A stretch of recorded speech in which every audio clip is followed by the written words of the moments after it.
suis spécialisée en histoire de l'art, donc j'ai fait des études à la Sorbonne, à Paris 1. Et ensuite, j'ai éprouvé le besoin de refaire de l'histoire générale, et c'est là que je suis allée à Sciences Po, où j'ai découvert un monde dans lequel je me suis sentie tout de suite très bien, je dois dire, avec d'excellents professeurs, de très bons enseignements. À l'époque, il y avait donc Michel Vinocq ou Pierre Milza.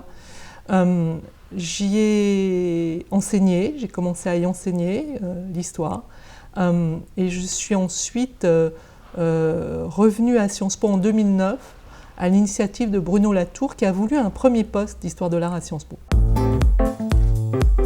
Je voudrais que le conseil d'administration soit vraiment un lieu à la fois d'observation et de discussion, non pas pour acter des décisions déjà prises, mais au contraire pour un dialogue. C'est un conseil d'administration qui est très considérablement renouvelé, et je pense en faire un lieu véritablement très vivant. Les 2 rapports qui ont été commandés par Bénédicte Durand nous ont appris des choses très intéressantes. Nous avions commencé à travailler à tout ça, et je crois qu'il faut continuer. Nous avons encore beaucoup à faire en matière de relations entre les personnes, entre les genres, du point de vue de l'égalité des chances.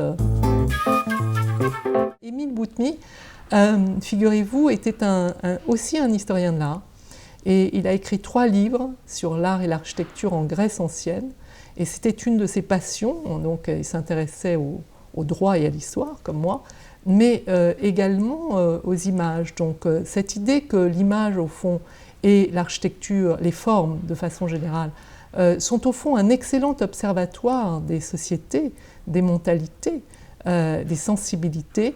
Eh bien, j'ai trouvé un ancêtre, Émile Boutmy, donc l'a pensé bien avant moi. Donc je ne suis pas la première, je suis la seconde, d'une certaine manière, historienne de l'art à Sciences Po.